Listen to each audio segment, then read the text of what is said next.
Hello viewer, नमस्कार।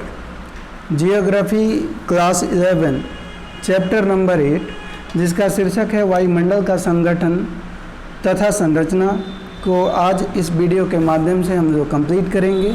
Chapter शुरू करूं इससे पहले आप सभी से एक रिक्वेस्ट, यदि आप इस चैनल पर नए हैं तो प्लीज़ चैनल को सब्सक्राइब कर दीजिए, वीडियो अंत तक देखिए, पसंद आए तो इसे लाइक कीजिए और अपने दोस्तों तक ज़रूर पहुँचाइए। तो चलिए स्टार्ट करते हैं आज का वीडियो। क्या कोई व्यक्ति वायु के बिना रह सकता है?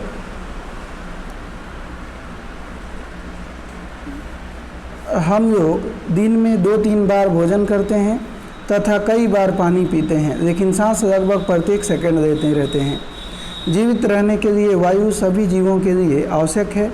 मनुष्य जैसे कुछ जीव बिना भोजन और पानी लिए कुछ समय तक जीवित तो रह सकते हैं, लेकिन सांस लिए बिना कुछ मिनट भी जीवित रहना संभव नहीं है।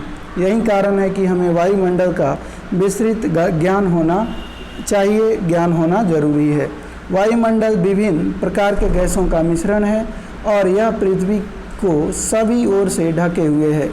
इसमें मनुष्य एवं जंतुओं के जीवन के लिए आवश्यक गैसें जैसे ऑक्सीजन तथा पौधों के जीवन के लिए कार्बन डाइऑक्साइड पाई जाती है।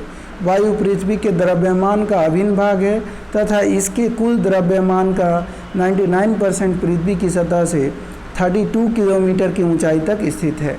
वायु रंगहीन तथा गंधहीन होती है तथा जब यह पवन की तरह बहती है तब हम इसे महसूस कर सकते हैं।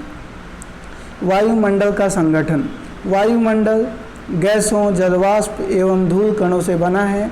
सारणी 8.1 में हवा में उपस्थित उन गैसों का विवरण आप देखेंगे जो वायुमंडल के निचले भाग में पाई जाती हैं। वायुमंडल की ऊपरी परत में गैसों का अनुपात इस प्रकार बदलता है जैसे कि 120 किलोमीटर की ऊपरी ऊंचाई पर ऑक्सीजन की मात्रा नगण्य हो जाती है। इसी प्रकार कार्बन डाइऑक्साइड एवं जल वाष्प पृथ्वी की सतह से 90 किलोमीटर की ऊंचाई तक ही पाए जाते हैं। गैस। कार्बन डाइऑक्साइड मौसम विज्ञान की दृष्टि से बहुत ही महत्वपूर्ण गैस है। पहले आप इस तालिका को देख सकते हैं। इस तालिका में ये सूत्र दिया हुआ है। नाइट्रोजन का सूत्र होता है N2 और जो हमारा इन्वायरमेंट है इसका टोटल परसेंटेज जो है 78.8% जो है हमारे पूरे पर्यावरण में इसका विद्यमान है। वहीं ऑक्सीजन की बात करें तो ऑक्सीजन का सूत्र होता है O2 और 20.95% जो है आपको हमारे जो हमारा एटमॉस्फेयर है उसमें ऑक्सीजन की मात्रा 20.95% है। आर्गन की बात करें तो AR बोलते हैं और 093%। कार्बन डाइऑक्साइड CO2 बोलते हैं और इसका परसेंटेज 0.036% है। नियॉन की बात करें तो 0.02 और हीलियम की बात करें तो 0.0005 है। क्रिप्टो की बात करें तो KR इसे बोलते हैं और इनका परसेंटेज की अगर आप बात करेंगे तो 0.001% होता है। वहीं जेनॉन की बात करें तो 0.00009% होता है और हाइड्रोजन की बात करें तो 0.00005% के आसपास होता है। तो कार्बन डाइऑक्साइड एक महत्वपूर्ण गैस है क्योंकि यह सौर विकिरण के लिए पारदर्शी है लेकिन पार्थिव विकिरण के लिए अपारदर्शी है। यह सौर विकिरण के एक अंश को सोख लेती है तथा इसके कुछ भाग को पृथ्वी की सतह की ओर प्रतिबिंबित कर देती है। यह ग्रीन हाउस प्रवाह के लिए पूरी तरह उत्तरदायी है।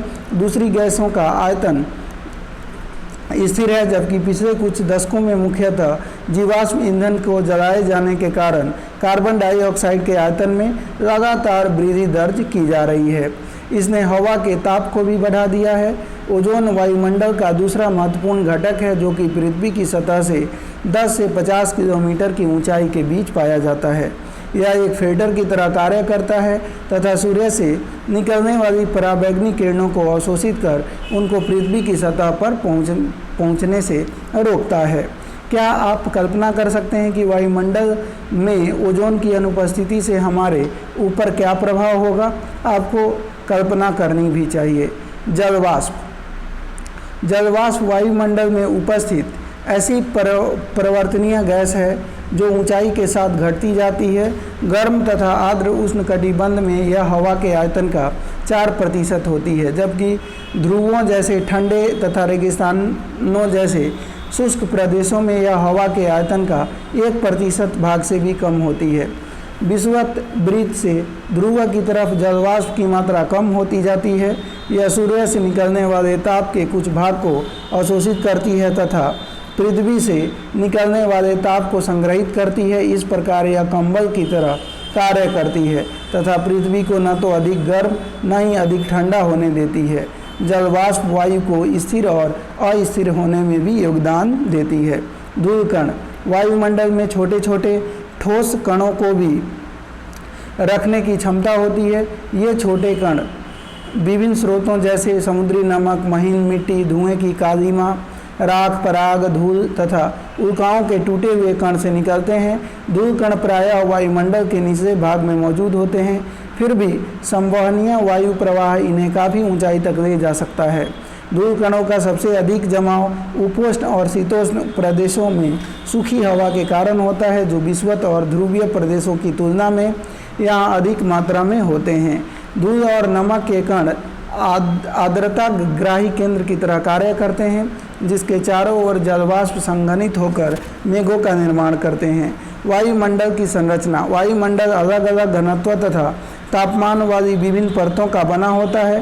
पृथ्वी की सतह के पास घनत्व अधिक होता है, जबकि ऊंचाई बढ़ने के साथ साथ यह घटता जाता है। तापमान की स्थिति के अनुसार वायुमंडल को 5 विभिन्न स्तरों में बांटा गया है। ये हैं क्षोभ मंडल, समताप मंडल, मध्य मंडल, बाह्य मंडल तथा बहिर्मंडल। क्षोभ मंडल वायुमंडल का सबसे निचला स्तर है। इसकी ऊंचाई सतह से 13 किलोमीटर है तथा यह ध्रुव के निकट 8 किलोमीटर तथा विषुवत वृत्त पर 18 किलोमीटर की ऊंचाई तक है। क्षोभ मंडल की मोटाई विषुवत पर सबसे अधिक है, क्योंकि तेज वायु प्रवाह के कारण ताप का अधिक ऊंचाई तक संवहन किया जाता है। इस सशंतर में धूलकण तथा जलवाष्प मौजूद होते हैं। मौसम में परिवर्तन इसी सशंतर में होता है। इस संस्तर में प्रत्येक 165 मीटर की ऊंचाई पर तापमान 1 डिग्री से घट जाता है। जैविक क्रिया के लिए यह सबसे महत्वपूर्ण संस्तर है। क्षोभ मंडल और समताप मंडल को अलग करने वाले भाग को क्षोभ सीमा कहते हैं। विषुवत वृत्त के ऊपर क्षोभ सीमा में हवा का तापमान 80 से ध्रुव के ऊपर 45 से होता है। यहाँ पर तापमान स्थिर होने के कारण इसे क्षोभ सीमा कहा जाता है। समताप मंडल इसके ऊपर 50 किलोमीटर की ऊंचाई तक पाया जाता है। समताप का यह महत्वपूर्ण लक्षण यह है कि इसमें ओजोन परत पाई जाती है। यह परत पराबैंगनी किरणों को अवशोषित कर पृथ्वी को ऊर्जा के तीव्र तथा हानिकारक तत्वों से बचा पाती है। मध्य मंडल समताप मंडल के ठीक ऊपर 80 किलोमीटर की ऊंचाई तक फैला होता है। इस संस्तर में भी ऊंचाई के साथ साथ तापमान में कमी होने लगती है और 80 किलोमीटर की ऊंचाई तक पहुंचकर यह -100 सेंटीमीटर हो जाती है। 100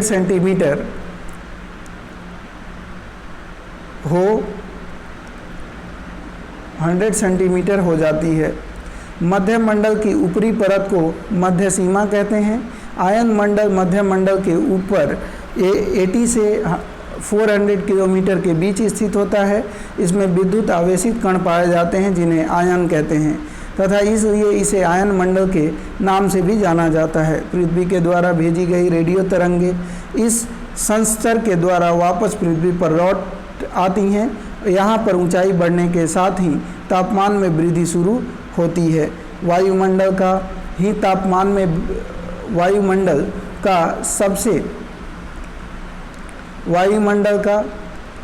सबसे ऊंचा संस्तर वायुमंडल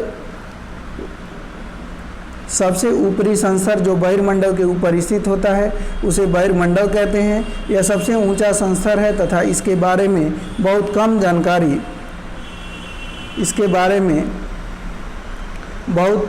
कम जानकारी उपलब्ध है।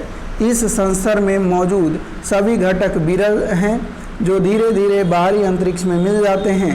यद्यपि वायुमंडल के सभी संस्तर हमें प्रभावित करते हैं, फिर भी भूगोलवेत्ता वायुमंडल के पहले 2 संस्तरों का ही अध्ययन करते हैं। मौसम और जलवायु के तत्व। ताप, दाब, हवा, आर्द्रता, बादल और वर्षण वायुमंडल के महत्वपूर्ण तत्व हैं जो पृथ्वी पर मनुष्य के जीवन को प्रभावित करते हैं। इन तत्वों के बारे में विस्तृत जानकारी अध्याय 9, 10 और 11 में दी गई है।